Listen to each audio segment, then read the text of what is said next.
Hello. I just wanted to make a short video about something that I've been uncovering recently. So something that I've been realizing is that I project a lot of my own resistance and trauma onto the idea of what it's going to take to have money, onto the idea of making money. Oftentimes, or perhaps if you relate to me, then you relate to this. There's a pressure or like an anxiety or like an overwhelm or a fear when you want more money because you think, what am I gonna have to do to get that? Because you don't see the aligned path yet. You don't see the path where you're totally in your flow, in your feminine, in your power, and that's happening. And that could be due to a variety of factors. A classic one, and the one that I've been uncovering too, is that you project your own learned, out of alignment, sort of forcing masculine resistance creating coping mechanisms onto the idea of making money. So if you're just thinking like, that's inevitably, that's gonna extract from my feminine X amount, that's gonna take a certain amount of effort and masculine energy, a certain amount of just bulldozing through the resistance to do that. And so your body is like bracing for it, you're like bracing for it, and you're like, I don't know if I want to actually do that, I just want the money though, right? And that's because you are actually projecting your way of doing things that you haven't fully alchemized yet onto what it's going to take to make that amount of money. So that's one. So just the awareness of this hopefully supports you in helping that to fall away. Or it's just the beginning of unraveling it, because I know that's going to be a personal story for you to uncover. And then other things that could be happening just based on my own personal experiences, which everybody's story is going to look different. But for me, recently I've also been realizing that I have always carried, actually, to be honest, a lot of shame around my gifts, who I am. And I think ancestrally and from childhood trauma, I carry this fear of like blame and persecution, and the sense that what I have to offer isn't enough. So based on that, I'm projecting subconsciously, mind you, this could all be happening very silently if you're not conscious of it, but I'm projecting like that I don't actually want clients, because if I were to get clients, I'm actually going to let them down. I actually don't know enough to support them.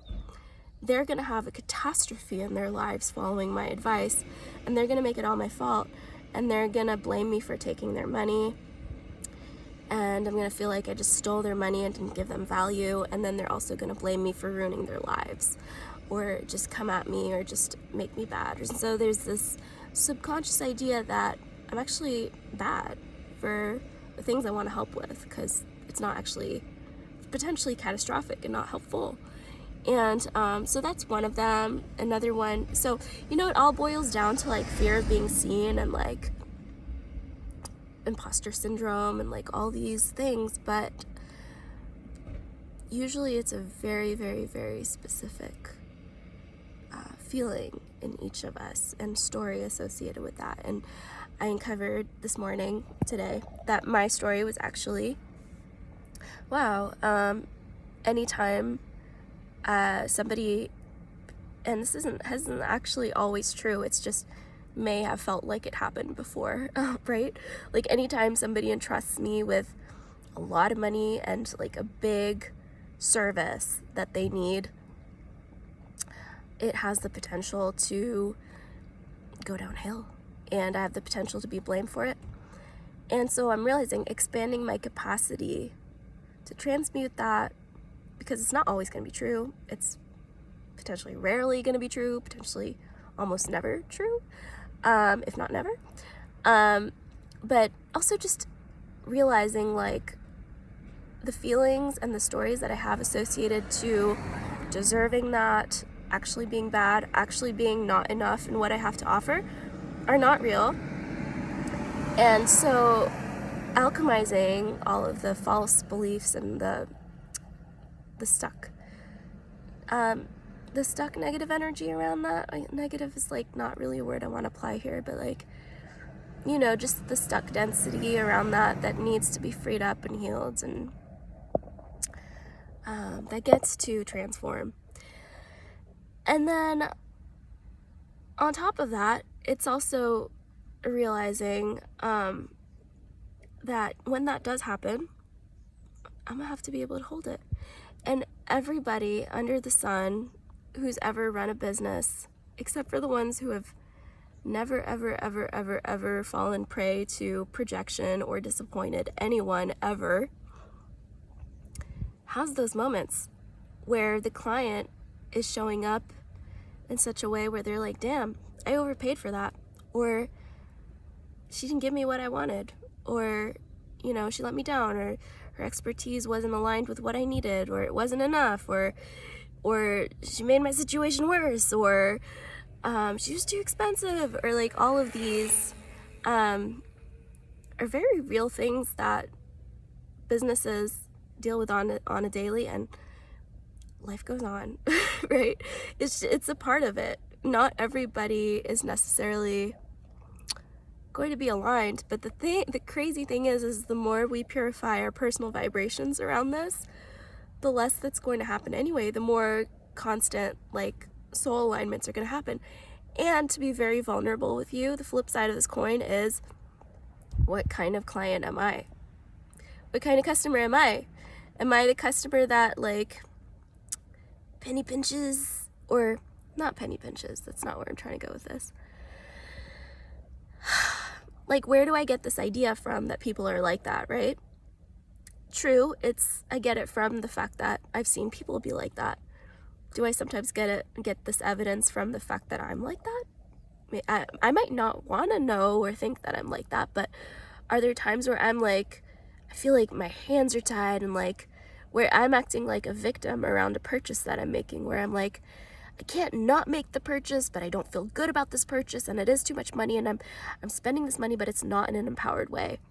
And that's why shout out to Mina Irfan. She talks a lot about like feeling like pleasure, just making sure she feels really, really good before she spends money on everything, like that every purchase feels really good. And that's another thing I've been transmuting recently, is checking myself and realizing that I've kind of been in this like victim, or like they're taking from me, which is definitely a victim mindset around services that I am choosing to purchase and pay for. And even everyday life, I mean, like inflation's hard. I mean, it's not like I'm not gonna eat, right? But are there always ways to spend less than you're uncomfortable with spending? Absolutely. There's so much love out there. There's plenty of support. If somebody was comfortable with the lifestyle of going to a food bank, or just always buying extremely cheap canned food, that is an option. Nobody is twisting anybody's arm or forcing anybody to spend thousands of dollars on food a month, but that is an option too, if that is the food you want. But we need to come from this, I think my mindset was still stuck in like 2005, where I was like, that's the standard price of food. It's like, no, things have changed. So it's like, we get to adapt. We're not victims that are forced to. We get to be like, and eggs are $15 today, and it's still worth it because I'm choosing to buy those eggs. I'm choosing to buy them at that price, so I will gladly spend whatever price they are for the thing that I want. And then the flip side of that is, if I don't feel good about something, if a purchase doesn't feel good, if it doesn't feel aligned, if it doesn't feel like the amount I want to spend, or it doesn't feel like the exact aligned service or product for me today, you don't have to spend it. Oftentimes we have so many shoulds in our mind. We have so many ideas of what we should be embodying and spending and doing. That is just making spending and having money just like not fun for us. So yeah, spend your money exactly where you want to spend it. Spend it happily. Spend it in an empowered way. don't think of money as this like limited resources that's being taken from you. Realize that you do have the power to make more. It's just that maybe these shame blocks or these fears are just like in your way, right? And yeah, and from there realize like if you're anything like me, you don't have to keep hiding because you don't want to be the imposter. Like, you get to be, and sorry, tangent. Another thing I realized is I'm gonna feel like an imposter in business the more, excuse me, my nose is running, it's crazy. Okay, I'm gonna feel like an imposter the more that I am actually embodying the idea of business from an idea, from like either trying to copy what's modeled out there or from thinking it has to look like XYZ way, because when I model that, it's not going to feel authentic and true to me, or as authentic and true as it can be. And then I'm going to feel like, oh, I'm just doing what everybody else is doing because they want to make money, and it just doesn't feel totally like, I don't feel like I'm the one in control and power here. So there is an element of imposter syndrome. But so that's another thing, is I've had to realize it's going to be really important for me to identify exactly. Oh, actually, no, it's too much emphasis on exactly, because there's room to figure it out and discover it as we go, find it out. Not like I'm not gonna lay down a solid plan for exactly how I'm gonna be or anything, but just realize, like, what do I want to offer the world?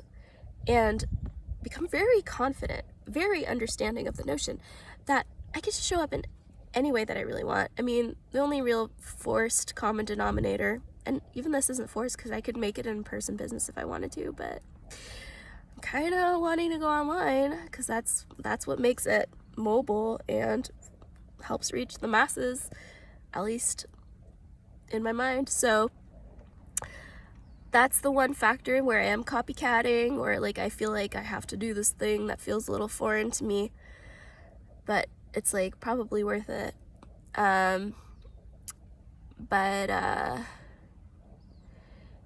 Basically just realize that you get to fill up the space in like any way that feels completely real to you. And the more that you're not trying to fit a mold, and the more that you are just sort of like, fuck it, this is what I offer, the more that and I do want to shout out Cassie Howard for all her work recently about like being the disruptor, and like she's kind of like revamped her whole business brand and look, and I'm living for it. She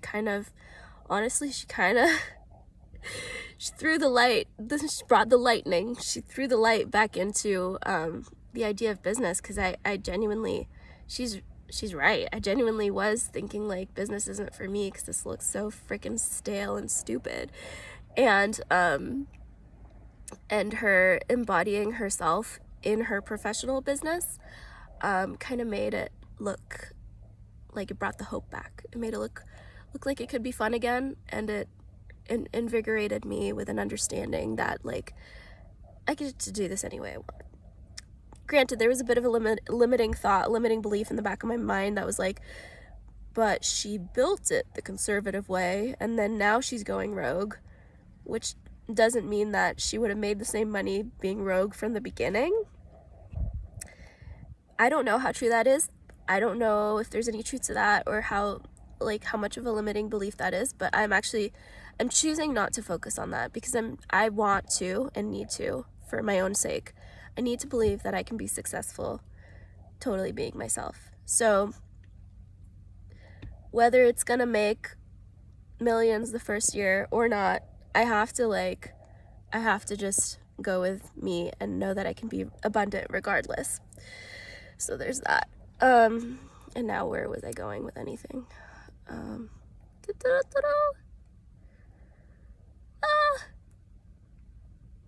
What was I saying? Yeah, the more that you just kind of fuck the rules and show up as you, the less impostery that could help with the imposter syndrome stuff. because you're just gonna, because at that point, you're having fun with it. You're a brand. And it's like, at that point, if anybody talks shit about the things that you'd be afraid they'd be talking shit about if you're trying to be all polished, it's just funny. It's just like, duh. Like, of course you would talk shit about that. But at the same time, you know, you're probably gonna get a lot more people resonating with the vibe of it because you're actually putting the vibe out there, and it's not just like stale and polished and this thing to like tear down. It's like, hey, that's super cool, that's super fun, right? So then people are actually gonna get it more easily. Actually, the more authenticity you move into. Another shout out to Mina. I recently watched one of her lives. Granted, it was in her membership only YouTube section, but she, oh my god, this was so helpful. It was about the dark feminine, and I was intrigued, I was curious, but I was so pleasantly surprised by what was in there because it was all about shame transmutation. I won't expose the whole thing because it was her kind of limited content, right? But it allowed me to identify what some of my like deepest fears, deepest limitations were. Sorry, I'm feeling my solar plexus contract because I'm like trying not to like share everything about this live, but I want to because it was so good. But excuse me. Ugh. So anyway, so she had us, she really had us identifying what is the worst thing that somebody could identify about us or call us. And that was really good for me. That was really fun. Like selfish, narcissist. These were mine. Everybody's were different. Oh my god, she went into like how some people's is poverty. So like even if you're like afraid of being poor, you might subconsciously overspend because you don't want to look poor, and then that's just going to keep you poor. Like it's fucking expensive to be poor, and in that mindset of like, I'm poor, so I have to like not look poor and have to do all these things to. So anyway, but there's other reasons why being poor is expensive. I mean, like certain bills pile up, and you know the drill. I don't need to go into that, but I mean, it's also cheap to be poor sometimes. It kind of just depends what reality you're manifesting. But yeah, she went into that. So anyway, so mine were being a bitch, being found out as a narcissist, discovered as a narcissist, being selfish. That's actually something my mom told me, and that I've heard a lot throughout my life, different times, unfortunately. It's a repeating pattern. And then one of mine that my mom also told me once that I think controls me a lot is being cold-hearted. I don't want to seem cold-hearted. Like I want to seem like I actually empathize with people, and like, you know, I'm of the light and I am a positive force and blah blah blah. And it's just like, no, there's a certain Trojan horse type of energy that I hold, and it can be extremely destructive to myself and others, but it's also extremely benevolent if used correctly. And you know, I'm learning to like go towards the light and hold the light, but use that darkness that is so familiar to me to actually unearth and unhook go to the dark places, you know, that are gonna help me transmute things that are actually gonna get me there, right? So anyway, that being said, sorry, where am I going with this?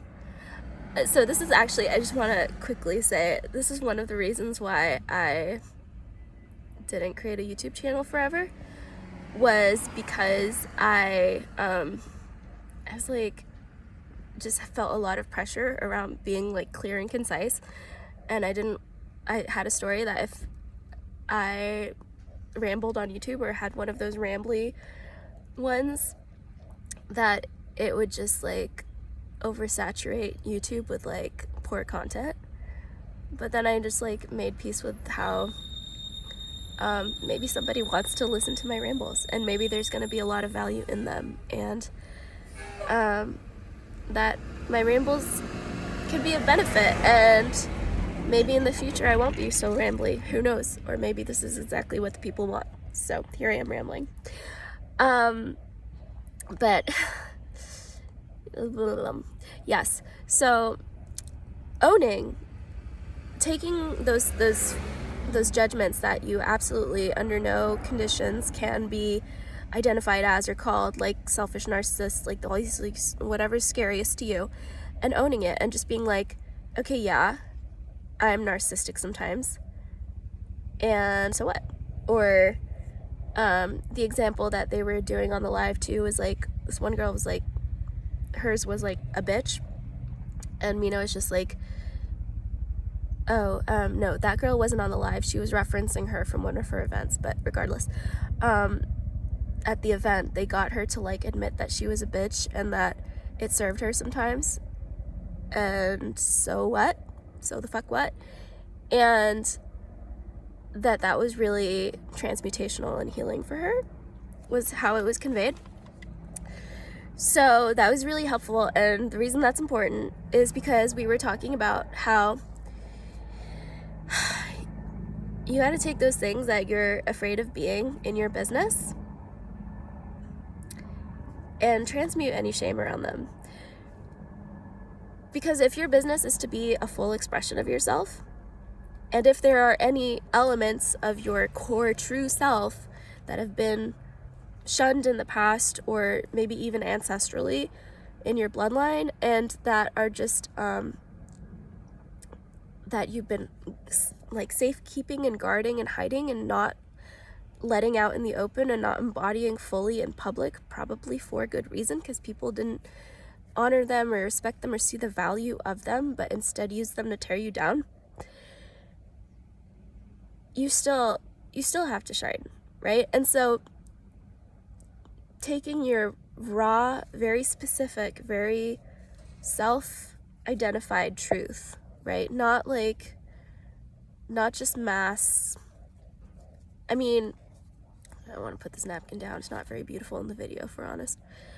Just this like mass acceptance stuff. Like, you know, there's like a body acceptance movement and like, you know, whatever. But like I guess where I was going with that, now that I brought it up, is, you know, if we can all collectively agree that, you know, it's not a sin, or it's like, it's beautiful to be, you know, a few pounds overweight and not like just skinny, that's cool. That's healing to